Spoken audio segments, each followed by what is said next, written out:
Even though our days are still warm, the evenings are getting a lot cooler, and no matter how much I kick and scream, I can't keep the cold weather from coming.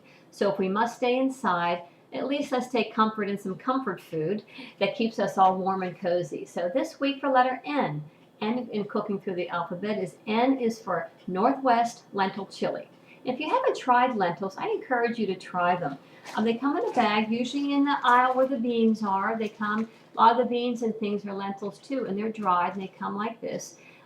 If you don't know what a lentil is, it's a legume. Now, what's a legume? Raise your hand if you know. Beth? Rain, David, do you know what a lentil is? Well, a lentil is a vegetable, and it's a vegetable that's grown inside a pod. So you can see where a pea or a bean or a peanut would be a lentil because it has a seam down the side that you can open and you eat what's inside. And the reason why lentils are so good is that a lot of times people who are vegetarians use this in place of meat. It's high in protein. It's high in fiber. It has lots of good vitamins in it and low in calories, low in points. So it can be a substitute in soups and stews. I've even made lentil tacos in place of meat. It's very, very good too. A long time ago, the Aztecs even used, beans and lentils, but they would use it in a corn tortilla because even then they knew that this is an incomplete protein, which means it doesn't have all the things to build a good, strong body. So they would add corn or other things to it.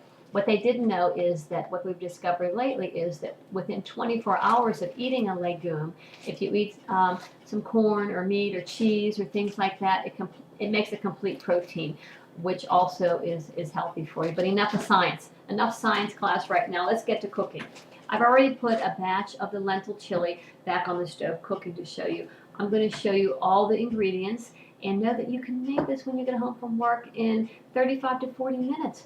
Just put it on the stove and you can go change your clothes and check your email and come back and dinner's going to be ready. So what you're going to start with, in a big Dutch oven or a skillet, you're going to need a big pot because this makes an awful lot. It makes a nice batch. I like to make a bunch and you can freeze it and take it to work and you're going to be the envy of all your coworkers. What I started with my base was a vegetable juice, like a V8. You can also use tomato juice if you like, and I used half a container. I put that in the pot first. When I was finished with that, I added some of these vegetables. I added a few tomatoes. You could use canned if you don't have fresh. I used about a cup of carrots, which I diced. I used a small onion that I diced up. And I used about 4 small potatoes that I cut up. Now, depending on what you have, you could use a big one or 2 of those too. Cut those up. And I added a sweet potato. I love to add sweet potatoes to my chilies and soups. They really take on the flavor of all the spices and the tomatoes and things. Plus, again, I'm adding more fiber. Plus, I'm sneaking in another vegetable. So I put in another sweet potato, which was diced. So those are pretty much the vegetables that I added. I also added half a can of garbanzo beans. Garbanzo beans are also known as chickpeas. And if you don't have these, any other kind of bean would work. Again, another legume we're adding to it. I added half a can. The reason why I like the chickpeas or the garbanzo beans is that they're solid. They don't mush up too much. They stay nice and crunchy and give a nice nutty taste. I added that. Of course, I added a little bit of soup base. And if you were with me before, I think I told you that I use this a lot. It gives a little extra flavor. It's very low in calories, 15 calories for a teaspoon. I just added that and I added some water to it as well. Now, as with anything when I'm making it, I make it to taste. I stir and I taste a little bit because different people like different flavors. So I added a little bit of this with the water and started to let it boil. And you bring it to a big boil and then you let it simmer. But here's one more ingredient that I add, and I add this to a lot of things too, pumpkin. And I used this the other day. I made some pumpkin muffins, so I had half a can left, so I added about 2 tablespoons of pumpkin. Again, you can't taste it. It adds a real nice creaminess to this chili, and it doesn't taste like pumpkin because it takes on the same flavors of all the spices, again, similar to what happened when I put in the sweet potato. And again, I'm sneaking in more vegetables. So I put that all back on the stove. And then at the very near the end, I needed to add my spices. Of course, salt and pepper. And one of my favorites to use, and I added a bay leaf, by the way. I stuck a bay leaf in, and I added some chili powder. Again, I'm tasting it as I go because I don't want it to be too hot, but I also want a nice little kick to it. And one of my favorite things to add, and I think I've said this before, is my tiger sauce. I find this in the same aisle that I find the A1 sauce and the Heinz 57 sauce. It's a sweet, little bit of tanginess to it. And I added about a tablespoon of this to mine because I like the flavor. Again, add a little bit, taste, add a little bit, and taste. By the time you're done tasting, you're not going to want dinner, are you?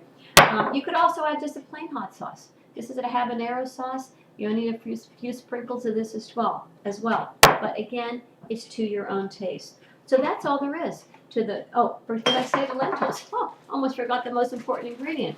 I added a half a cup of lentils. Now these do expand a lot. So you want to make sure you measure well when you add these because it really makes a lot. So you wanted to add these too.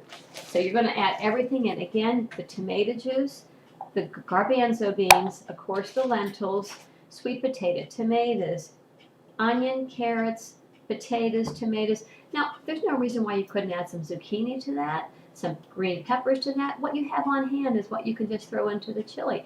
Again, if you wanted to add meat to it, you could add turkey, you could add chicken, you could add ground meat. I would brown it first and cook it first and add it to the chili if that's what you would like to do as well. So you put that on the stove, boil it, turn it down to simmer for 35 to 45 minutes, and delicious. It's just an excellent, and I'm going to show you the finished product here real quick. Now, all those things that I just told you about made this much chili. So quite a bit in here. That's a lot of chili from those simple ingredients. Now I'm going to move it back here. I'm going to put a little bit in a bowl so that you can see how it looks. And I have one more thing to share with you. Look at this. Wow, look how thick. You see that? Thick, and there's a carrot. There's some of the potatoes. And of course there's the lentils and the chickpeas. I do like the chickpeas. They do add a little crunch to it. Delicious. How good is that for a nice meal in the evening when you come home and you just turn up the heat a little bit in the house and sit down and, oh, it smells great. It tastes delicious. But I also, while it was cooking, I mixed up another batch of something. While it was cooking for 30 minutes, I just got out a good old Betty Crocker mix of cornbread. And I like to have things like this on hand too. I just mixed up a batch of this. Less than 30 minutes, you add egg white to it and a little bit of water. That's all I did. Mixed it up, put it in a casserole, and look, there's a whole lot of cornbread right there. And I think there's nothing better than cornbread served with chili. Plus, what do you think we're doing? We're making it a complete protein.